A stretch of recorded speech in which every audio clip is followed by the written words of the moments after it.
शांति। आज 18 दिसंबर 2025 की बाबा की साकार मुरली है। मुरली के महावाक्य हैं, मीठे बच्चे, बेहद का बाबा आया है तुम बच्चों का ज्ञान से श्रृंगार करने। ऊंच पद पाना है तो सदा श्रृंगारे हुए रहो। प्रश्न है, किन बच्चों को देखकर बेहद का बाप बहुत खुश होते हैं? उत्तर है, जो बच्चे सर्विस के लिए एवर रेडी रहते हैं, अलौकिक और पारलौकिक दोनों बाप को पूरा फॉलो करते हैं, ज्ञान योग से आत्मा को श्रृंगारते हैं, पतितों को पावन बनाने की सेवा करते हैं। ऐसे बच्चों को देख बेहद के बाप को बहुत खुशी होती है। बाप की चाहना है मेरे बच्चे मेहनत कर ऊंच पद पाए। ओम शांति। रूहानी बाप रूहानी बच्चों प्रति कहते हैं, मीठे मीठे बच्चों, जैसे लौकिक बाप को बच्चे प्यारे लगते हैं, वैसे बेहद के बाप को भी बेहद के बच्चे प्यारे लगते हैं। बाप बच्चों को शिक्षा सावधानी देते हैं कि बच्चे ऊंच पद पाए। यही बाप की चाहना होती है, तो बेहद के बाप की भी यह इच्छा रहती है। बच्चों को ज्ञान और योग के गहनों से श्रृंगारते हैं। तुमको दोनों बाप बहुत अच्छी रीति श्रृंगारते हैं कि बच्चे ऊंच पद पाए। अलौकिक बाप भी खुश होते हैं तो पारलौकिक बाप भी खुश होते हैं। जो अच्छी रीति पुरुषार्थ करते हैं उनको देख कर गाया भी जाता है, फॉलो फादर। तो दोनों को फॉलो करना है। एक है रूहानी बाप, दूसरा फिर यह है अलौकिक फादर। तो पुरुषार्थ कर ऊंच पद पाना है। तुम जब भट्टी में थे तो सबका ताज सहित फोटो निकला गया था। बाप ने तो समझाया है, लाइट का ताज कोई होता नहीं, यह एक निशानी है पवित्रता की जो सबको देते हैं। ऐसे नहीं कोई सफ़ेद लाइट का ताज होता है, यह पवित्रता की निशानी समझाई जाती है। पहले पहले तुम रहते हो सतयुग में, तुम ही थे ना। बाप भी कहते हैं आत्माएं और परमात्मा अलग रहे बहुकाल। तुम बच्चे ही पहले पहले आते हो, फिर पहले तुमको ही जाना है। मुक्ति धाम के गेट्स भी तुमको खोलने हैं। तुम बच्चों को बाप श्रृंगारते हैं। पियर घर में वनवाह में रहते हैं। इस समय तुमको भी साधारण रहना है, न ऊंच न नीच। बाप भी कहते हैं साधारण तन में प्रवेश करता हूँ। कोई भी देहधारी को भगवान कह नहीं सकते। मनुष्य मनुष्य की सद्गति कर नहीं सकते। सद्गति तो गुरु ही करते हैं। मनुष्य 60 वर्ष के बाद वानप्रस्थ लेते हैं, फिर गुरु करते हैं। यह भी रस्म अभी की है जो फिर भक्ति मार्ग में चलती हैं। आजकल तो छोटे बच्चे को भी गुरु करा देते हैं। भल वानप्रस्थ अवस्था नहीं है, परंतु अचानक मौत तो आ जाता है ना, इसलिए बच्चों को भी गुरु करा देते हैं। जैसे बाप कहते हैं तुम सभी आत्माएं हो, हक है वर्षा पाने का। वह कह देते हैं गुरु बिगर ठोर नहीं पाएंगे, अर्थात ब्रह्म में लीन नहीं होंगे। तुमको तो लीन नहीं होना है। यह भक्ति मार्ग के अक्षर हैं। आत्मा तो स्टार मिसल बिंदी है, बाप भी बिंदी ही है। उस बिंदी को ही ज्ञान सागर कहा जाता है। तुम भी छोटी आत्मा हो, उसमें सारा ज्ञान भरा जाता है। तुम फुल ज्ञान लेते हो, पास विद ऑनर होते हैं ना। ऐसे नहीं कि शिवलिंग कोई बड़ा है, जितनी बड़ी आत्मा है उतनी ही परम आत्मा है। आत्मा परम धाम से आती है पार्ट बजाने। बाप कहते हैं मैं भी वहाँ से आता हूँ, परंतु मुझे अपना शरीर नहीं है। मैं रूप भी हूँ, बसंत भी हूँ। परम आत्मा रूप है, उनमें सारा ज्ञान भरा हुआ है। ज्ञान की वर्षा बरसाते हैं तो सभी मनुष्य पाप आत्मा से पुण्य आत्मा बन जाते हैं। बाप गति सदगति दोनों देते हैं। तुम सदगति में जाते हो, बाकी सब गति में अर्थात अपने घर में जाते हैं। वह है स्वीट होम। आत्मा ही इन कानों द्वारा सुनती हैं। अब बाप कहते हैं मीठे मीठे सिखलते बच्चों, वापस जाना है, उसके लिए पवित्र जरूर बनना है। पवित्र बनने बिगर कोई भी वापस जा न सके। मैं सबको ले जाने आया हूँ। आत्माओं को शिव की बारात कहते हैं। अब शिव बाबा शिवालय की स्थापना कर रहे हैं। फिर रावण आकर वैश्यालय स्थापन करते हैं। वाम मार्ग को वैश्यालय कहा जाता है। बाबा के पास बहुत बच्चे हैं जो शादी करके भी पवित्र रहते हैं। सन्यासी तो कहते हैं यह हो नहीं सकता जो दोनों इकट्ठे रह सकें। यहाँ समझाया जाता है इसमें आमदनी बहुत है। पवित्र रहने से 21 जन्मों की राजधानी मिलती है, तो एक जन्म पवित्र रहना कोई बड़ी बात थोड़े ही है। बाप कहते हैं तुम काम चिता पर बैठ बिल्कुल ही काले बन गए हो। श्री कृष्ण के लिए भी कहते हैं गोरा और सावरा, श्याम सुंदर। यह समझानी इस समय की है। काम चिता पर बैठने से सावरे बन गए, फिर उनको गांव का छोरा भी कहा जाता है। बरोबर था ना। श्री कृष्ण तो हो न सके। इनके ही बहुत जन्मों के अंत में बाप प्रवेश कर गोरा बनाते हैं। अभी तुमको एक बाप को ही याद करना है। बाबा आप कितने मीठे हैं, कितना मीठा वर्षा आप देते हैं। हमको मनुष्य से देवता मंदिर लायक बनाते हो। ऐसे ऐसे अपने से बातें करनी हैं, मुख से कुछ बोलना नहीं है। भक्ति मार्ग में आप माशूक को कितना याद करते आए हो। अभी आप आकर मिले हो। बाबा आप तो सबसे मीठे हो, आपको हम क्यों नहीं याद करेंगे। आपको प्रेम का, शांति का सागर कहा जाता है। आप ही वर्षा देते हो, बाकी प्रेरणा से कुछ भी मिलता नहीं है। बाप तो सम्मुख आकर तुम बच्चों को पढ़ाते हैं। यह पाठशाला है ना। बाप कहते हैं मैं तुमको राजाओं का राजा बनाता हूँ। यह राजयोग है। अभी तुम मूल वतन, सूक्ष्म वतन, स्थूल वतन को जान गए हो।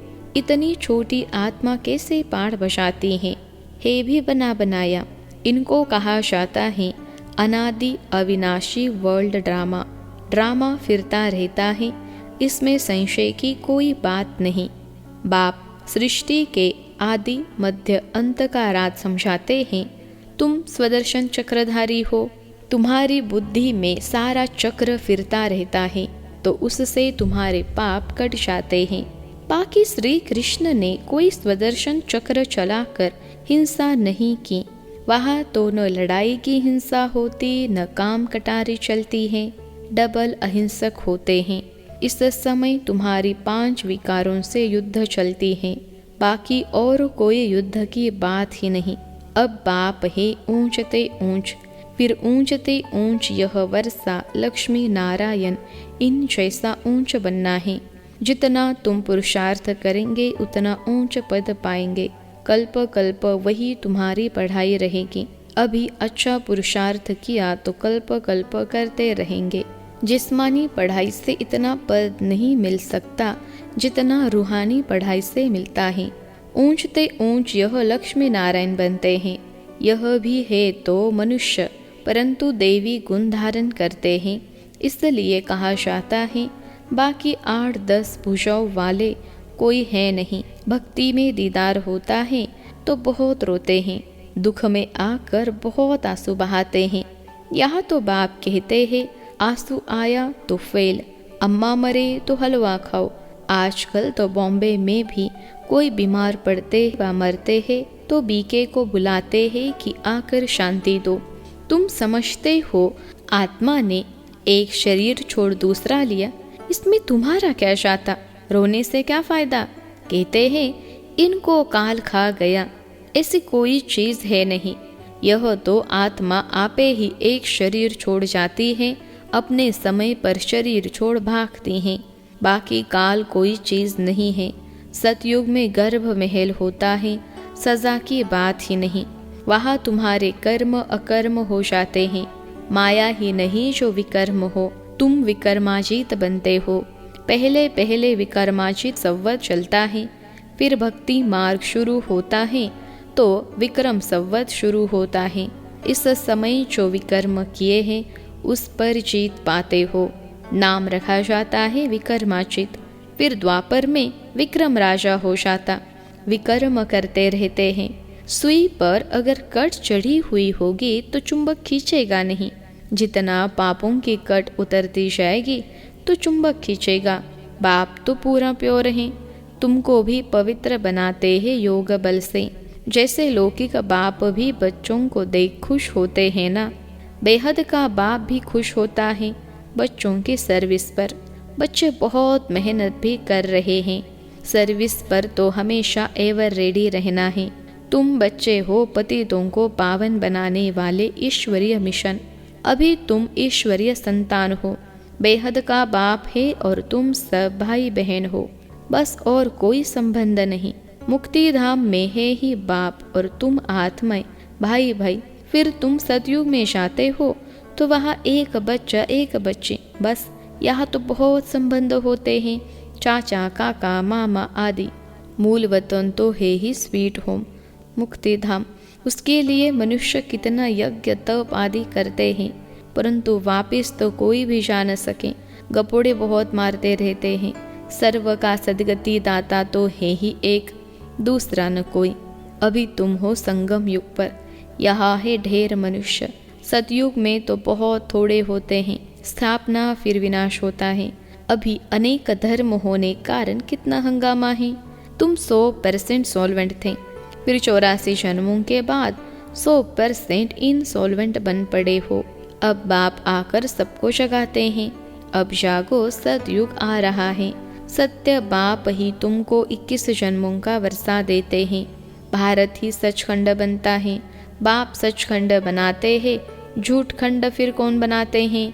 5 विकारों रूपी रावण, रावण का कितना बड़ा भूत बनाते हैं, फिर उसको जलाते हैं, क्योंकि यह है नंबर 1 दुश्मन। मनुष्यों को यह पता नहीं है कि कब से रावण का राज्य हुआ है। बाप समझाते हैं आधा कल्प है राम राज्य, आधा कल्प है रावण राज्य। बाकी रावण कोई मनुष्य नहीं है जिसको मारना है। इस समय सारी दुनिया पर रावण राज्य है। बाप आकर राम राज्य स्थापन करते हैं, फिर जय जयकार हो जाती हैं। वहाँ सदैव खुशी रहती है, वह है ही सुख धाम। इनको कहा जाता है पुरुषोत्तम संगम युग। बाप कहते हैं इस पुरुषार्थ से तुम यह बनने वाले हो। तुम्हारे चित्र भी बनाए थे, बहुत आए, फिर सुनंती कथनती भागंती हो गए। बाप आकर तुम बच्चों को बहुत प्यार से समझाते हैं। बाप टीचर प्यार करते हैं, गुरु भी प्यार करते हैं। सदगुरु का निंदक ठोर न पाए। तुम्हारी एम ऑब्जेक्ट सामने खड़ी है। उन गुरुओं के पास तो एम ऑब्जेक्ट कोई होती नहीं, वह कोई पढ़ाई नहीं है। यह तो पढ़ाई है। इनको कहा जाता है यूनिवर्सिटी कम हॉस्पिटल, जिससे तुम एवर हेल्दी वेल्दी बनते हो। यहाँ तो है ही झूठ, गाते भी है झूठी काया। सतयुग है सचखंड, वहाँ तो हीरे जवाहरातों के महल होते हैं। सोमनाथ का मंदिर भी भक्ति मार्ग में बनाया है। कितना धन था जो फिर मुसलमानों ने आकर लूटा। बड़ी बड़ी मस्जिदें बनाई। बाप तुमको कारून का खजाना देते हैं। शुरू से ही तुमको सब साक्षात्कार कराते आए हैं। अल्लाह अव्वल दिन बाबा है ना। पहला पहला धर्म स्थापन करते हैं, वह है डिटिज्म। जो धर्म नहीं है वह फिर से स्थापन होता है। सब जानते हैं प्राचीन सतयुग में इन्हों का ही राज्य था, उनके ऊपर कोई नहीं। डीटी राज्य को ही पैराडाइज कहा जाता है। अभी तुम जानते हो, फिर औरों को बताना है। सबको कैसे पता पड़े जो फिर ऐसा कोई उलझना न दे कि हमको पता नहीं पड़ा। तुम सबको बतलाते हो, फिर भी बाप को छोड़कर चले जाते हैं। यह हिस्ट्री मस्ट रिपीट। बाबा के पास आते हैं तो बाबा पूछते हैं आगे कभी मिले हो? कहते हैं हाँ बाबा, 5000 वर्ष पहले हम मिलने आए थे, बेहद का वर्षा लेने आए थे। कोई आकर सुनते हैं, कोई को साक्षात्कार होता है ब्रह्मा का, तो वह याद आता है। फिर कहते हैं हमने तो यही रूप देखा था। बाप भी बच्चों को देख खुश होते हैं। तुम्हारी अविनाशी ज्ञान रत्नों से झोली भरती है ना। यह पढ़ाई है। 7 दिन का कोर्स लेकर फिर भल कहाँ भी रहे मुरली के आधार पर चल सकते हैं। 7 दिन में इतना समझाएंगे जो फिर मुरली को समझ सकेंगे। बाप तो बच्चों को सब राज अच्छी रीति समझाते रहते हैं। अच्छा, मीठे मीठे सिखलते बच्चों प्रति माता पिता बाप दादा का याद प्यार और गुड मॉर्निंग। रूहानी बाप के रूहानी बच्चों को नमस्ते। हम रूहानी बच्चों की सिखलते रूहानी माता पिता बाप दादा को याद प्यार गुड मॉर्निंग और नमस्ते बाबा नमस्ते। धारणा के लिए मुख्य सार पहली पॉइंट है, स्वदर्शन चक्र फिराते पापों को भस्म करना है। रूहानी पढ़ाई से अपना पद श्रेष्ठ बनाना है। किसी भी परिस्थिति में आंसू नहीं बहाने हैं। दूसरी पॉइंट है, यह वानप्रस्थ अवस्था में रहने का समय है, इसलिए वनवाह में बहुत साधारण रहना है, न बहुत ऊंच न बहुत नीच। वापस जाने के लिए आत्मा को संपूर्ण पावन बनाना है। आज का वरदान है, सदा मोल्ड होने की विशेषता से संपर्क और सेवा में सफल होने वाले सफलता मूर्त भव। सदा मोल्ड होने की विशेषता से संपर्क और सेवा में सफल होने वाले सफलता मूर्त भव। जिन बच्चों में स्वयं को मोल्ड करने की विशेषता है, वह सहज ही गोल्डन एज की स्टेज तक पहुंच सकते हैं। जैसा समय जैसे सरकमटांश हो, उसी प्रमाण अपनी धारणाओं को प्रत्यक्ष करने के लिए मोल्ड होना पड़ता है। मोल्ड होने वाले ही रियल गोल्ड हैं।